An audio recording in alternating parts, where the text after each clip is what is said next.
Olympic खेळ मराठी निबंध.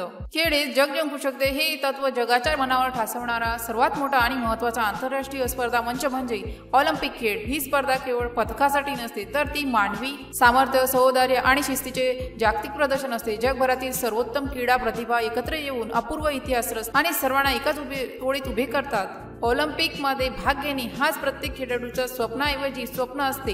प्राचीन ग्रीसमध्ये ऑलिम्पिकची सुरुवात झाली तेव्हाचे हे खेळ केवळ स्पर्धा नसत, तर देवाचे आव्हान आणि शांततेचे प्रतीक मानले जात. कालांतराने ही परंपरा मंदावली, पण आधुनिक युगात फ्रेंच शिक्षक पिएरे डी कुर्बन्तीर यांनी हुंदका दिला आणि 1896 मध्ये ॲथेन्स येथे आधुनिक ऑलिम्पिकची सुरुवात केली. त्यानंतर ही स्पर्धा विस्तारत्या पायरी चढत 24व्या शतकात तेवढ्याच जोमाने साजरी होत आहे. ऑलिम्पिकचे मूळ तत्व म्हणजे सिटियस आल्टियस. फोर्टियस म्हणजे वेगवान, उंच, बलवान, पण हे केवळ शारीरिक क्षमतेसाठी नसून मानसिक दृढतेसाठीही आहेत. ऑलिम्पिक हा राष्ट्रीयत्वाच्या पलीकडे जाऊन मानवतेचा सन्मान करतो. येथे विजेत्याला सन्मान मिळतो, पण पराभूत झालेल्या खेळाडूंचीही दाद दिली जाते, कारण तोही शेराच्या पिल्लासारखा लढला आहे. हा उत्सव जगभरातील युवकांना एकत्र आणणारा एक मेळावा आहे.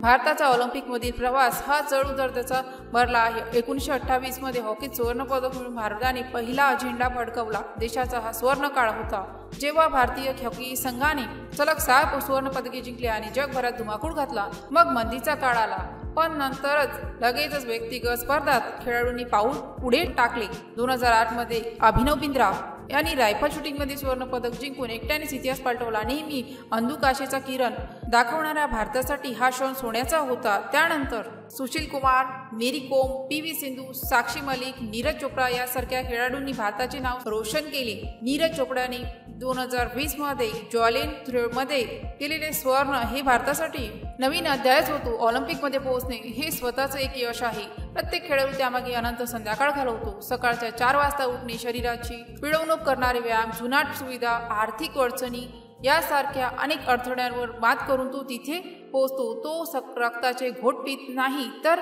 स्वादाचे घोट पितो. त्याच्या मनात फक्त एकच ध्यास असतो, देशाचा झेंडा फडकावणे. या संघर्षामुळे तो स्पर्धेच्या वेळी वज्रासारखा कठीण बनतो. ऑलिम्पिक हा केवळ खेळ नसून तो एक आशेचा, एकतेचा आणि शांततेचा मेसेजर आहे. जगात कुठलेही तणाव निर्माण झाला तरी ऑलिम्पिकमुळे तेलभरही पाणी राहत नाही आणि सर्व देश एकमेकाजवळ येतात.